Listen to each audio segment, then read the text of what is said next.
Hello everyone and welcome to another video here on our channel Ruposhi News. We're back with more tributes. In this video, we have a list of American legends who passed away in the last few days, or just recently.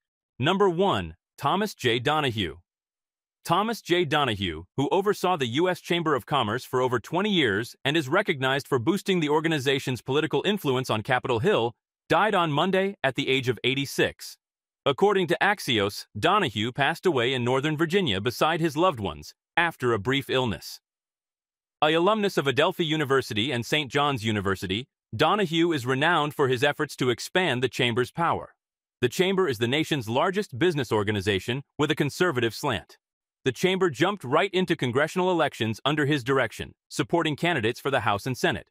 The establishment of the Chamber's Institute for Legal Reform, an offshoot of the Chamber tasked with opposing legislation that the Chamber claims impede economic growth and opportunity, further broadened its legal influence. In 1976, he became a member of the Chamber, and by 1978, he was already establishing contacts with Washington leaders.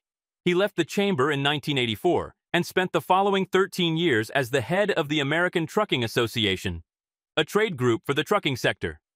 However, he was recruited by the Chamber for one of its top positions in 1997. Well, two of the most important positions, as Donahue was the first individual in the Chamber's history to serve as both CEO and president in the same term. His comeback was primarily intended to stabilize the Chamber's precarious political and financial position. His main goal, he told the New York Times in 2013, was to save the place as we knew it. He did just that.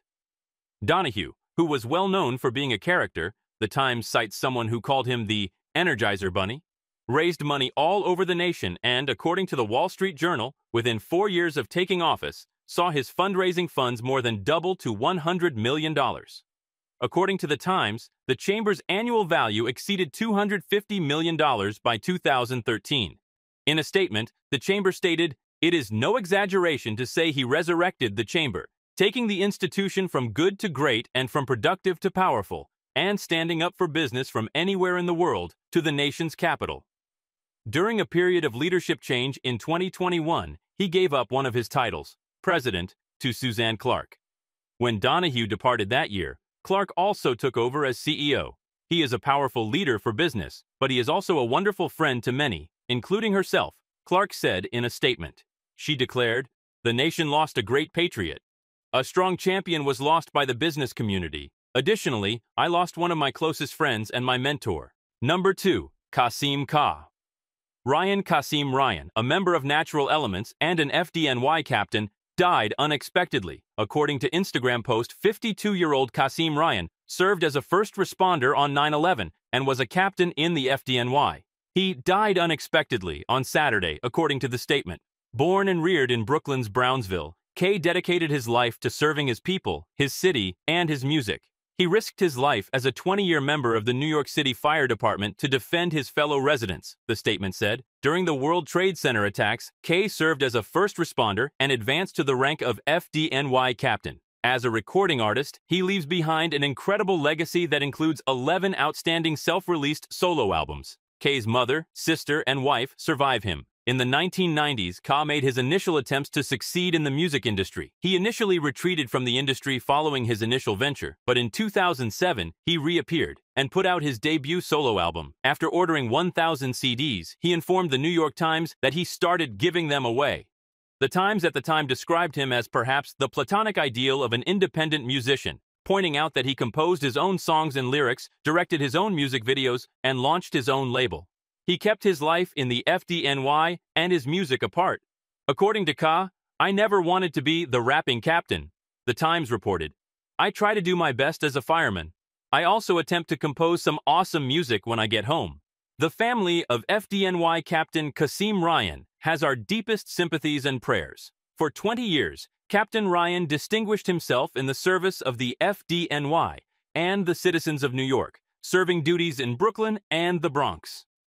"We are keeping the Ryan family in our prayers throughout their difficult time," an FDNY representative stated. Number 3. Lillian Schwartz.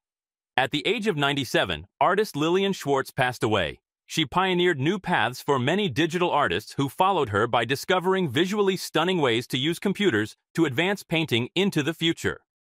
Schwartz's death was verified on Monday by Kristen Galerno, a curator at the Henry Ford Museum, whose collection contains her archive. Schwartz's films used computer technologies to depict warping forms and flickering grids, converting painting styles into pixels. She thus discovered a method to give modernists' canvas attempts from the first half of the 20th century a fresh lease on life. Her accomplishments included developing a novel idea regarding Leonardo da Vinci's Mona Lisa utilizing computer technology and being the first female artist to reside at Bell Labs. In the 1960s, she performed at mainstream venues with many of her more well-known male contemporaries and even gained notoriety for it, which was unusual for a female performer at the time. Although she has long been regarded as a key figure in the development of digital art, her significance to the art world at large was not always recognized until lately. That is starting to change. The majority of the artists at the Venice Biennale in 2022 were several generations younger than Schwartz, making her one of the oldest attendees.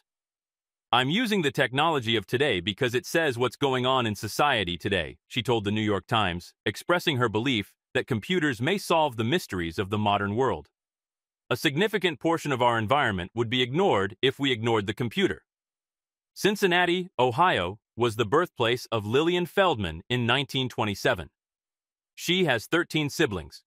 Her mother was a homemaker and her father was a barber. She said that her parents, who were Jewish and impoverished, were compelled to relocate to the nearby area of Clifton due to anti-Semitism. However, discrimination against Feldman and her family persisted even there. The words, "Jew dog," were painted on the stomach of their dead dog. Feldman's mother was influenced by the atrocities in this household to let her children skip school one day a week. Feldman wrote on her home's walls and used leftover dough to create sculptures during that period. In 13, she began working in a clothes boutique in Newport, Kentucky, taking the bus there on Saturdays to support her family. Despite recalling that she was squeamish and occasionally fainted in the presence of blood, she enrolled in nursing school and the U.S. Cadet Nurse Program when she was 16 years old. She met Jack Schwartz, the doctor she would eventually marry one day while she was working at a pharmacy. In 1948, she and he relocated to U.S.-occupied Japan. She got polio the following year. She studied calligraphy and meditation with a Zen Buddhist master while paralyzed. She once remarked, "I learned to paint in my mind before putting one stroke on paper. I discovered how to hold a brush in my hand, focus, and practice until my hand stopped shaking.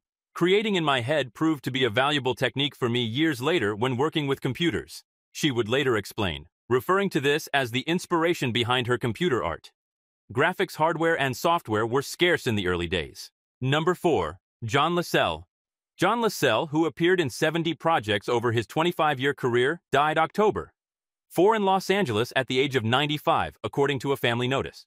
Actor John Lasell's most well-known appearances were on a number of the most popular shows of the 1960s and 1970s, such as Dallas, Flipper, Lassie, Perry Mason, Gunsmoke, and many more. An obituary was posted online to announce his passing. Lasell is best known to fans as Dr. Peter Guthrie, the vampire hunter from the 1960s adaptation of Dark Shadows. Additionally, he portrayed John Wilkes Booth in the 1961 Back There anthology episode of The Twilight Zone, which was based on the assassination of Abraham Lincoln. He was born on November 6, 1928, and made his television debut in 1960 on the Armstrong Circle Theater series. He kept himself occupied with roles over the course of the following 20 years, landing his last role in 1985 in the TV miniseries A Death in California, which also starred Sam Elliott and Cheryl Ladd. He was reportedly married 3 times during his lifetime, although little is known about his personal life or whereabouts over the past few decades. Eleanor Gabrielle Hegeman, Patricia Smith, who also starred on The Twilight Zone, and Nancy D. Coulter were his spouses.